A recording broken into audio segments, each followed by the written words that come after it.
All right, let's dive right in. If you've ever felt that intense, overwhelming pressure of a big exam, you know exactly what I'm talking about. It can be a lot. So in this explainer, we're going to build an evidence-based toolkit. The goal? To help you not just get through exam season, but actually thrive. And this quote, it's the perfect way to frame this whole conversation. See, the goal isn't to pretend stress doesn't exist. It's not some big monster you have to slay. Think of it more like a signal. And what we're going to do here is build the skills to actually navigate that signal so you can perform at your absolute best without, completely burning out. Okay, first up, understanding the beast.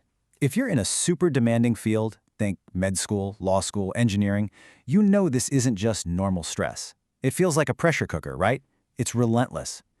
So let's start by just acknowledging that and breaking down what's really going on under the hood.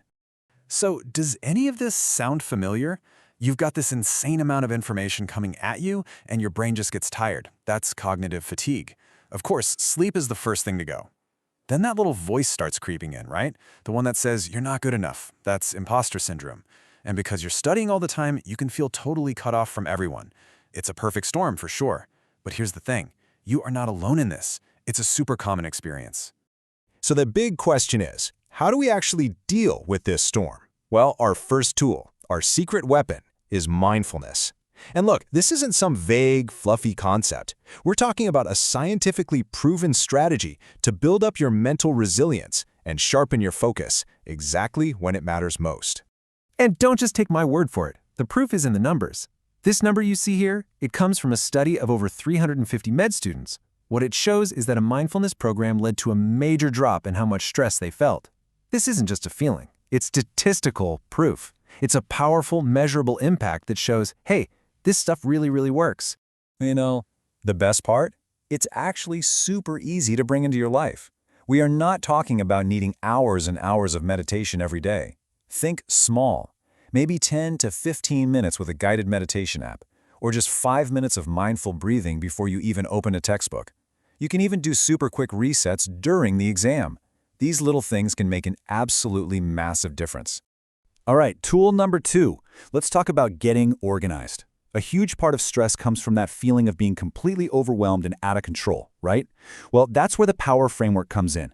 It's a structured, step-by-step approach that basically puts you right back in the driver's seat of your own study plan. So here's the breakdown. P is for plan. You mindfully plan out your schedule, setting goals that are actually achievable. O is for organize. Get your study space and your materials in order so you can focus.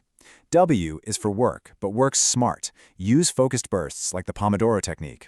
E is for evaluate. You got to check in regularly to see what's working and what isn't. And R is for rest. This one is so important. Taking real, intentional breaks isn't being lazy. It's literally when your brain locks in everything you just learned. Okay, so we've tackled the mind with mindfulness, and we've got a structure with the POWER framework. Now let's talk about the body, because your body is where you physically feel the stress. These next couple of techniques are like little hacks for your nervous system. They can immediately calm down that physical stress response. First up is the double inhale-exhale. This actually comes from research out of Stanford, and it's also called a physiological sigh. It is, hands down, the fastest way to slow your heart rate and just tell your nervous system, hey, we can calm down now. It works by popping open these tiny little air sacs in your lungs, which helps you get rid of carbon dioxide more efficiently. Seriously, try it with me right now. 2 short, sharp inhales through your nose, and then 1 long, slow exhale through your mouth. See? Instant reset. Okay, another amazing tool for your body is something called progressive muscle relaxation, or PMR for short. The idea here is pretty simple. You systematically tense up and then completely release different muscle groups. This helps you get into a state of really deep physical calm. And just how effective is it? Get this. Research shows that practicing PMR can slash exam anxiety by up to 45%. 45! That is a huge, game-changing number. It's a way to directly fight that physical tension that just builds and builds when you're stressed. So how do you actually do it? It's easy. Find a quiet place to sit or lie down. Start with your feet. For about 5 seconds, I want you to tense them up, really clench every muscle. And then, just let it all go. Feel that contrast? That release? You just do that all the way up your body. Calves, thighs, your hands, your arms, tensing and releasing. It's like you're actively teaching your body what it feels like to be relaxed versus what it feels like to be tense. Okay, so we've got mindfulness, we've got the power framework, and we have these body hacks. Now, how do we actually put it all together into a toolkit you can use? Let's build a practical plan for your daily routine, and most importantly, for exam day itself. And just look at how simple this can be. We're talking 5 minutes before you start studying for a little pre-study ritual. Do a few of those physiological sighs, set one single goal, then, every hour or so, take a 2-minute reset. Just stretch, breathe, grab some water, and at the end of the day, take 10 minutes to decompress. Think about what went well, practice a little gratitude. These aren't massive commitments, right? They're what I like to call small hinges that swing big doors. Now for the main event, exam day. Here's your game plan. First, before the exam, get there early. Please do not get sucked into that frantic, anxious energy of last-minute crammers. Just find a quiet corner and do a few of those physiological sighs. During the exam, if you feel that panic start to bubble up, pause. Just for a second. Take a deep breath. Use some positive self-talk and focus on one single question. And after it's all over, your job is to protect your mental space. Step away from the post-exam panic discussions and just be kind to yourself. Now, this is really important. As you put together your own toolkit, you have to make these things work for you. Make them feel authentic.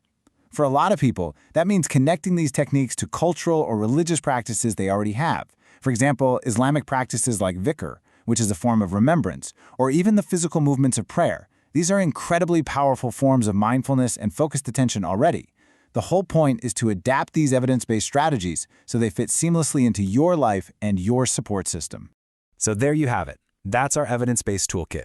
You've now got a whole set of proven strategies to handle stress, boost your focus, and protect your well-being. But, the real magic isn't just in knowing these things, it's in actually doing them. So I'll leave you with this question. Looking at all the tools we just went over, which one are you going to try first?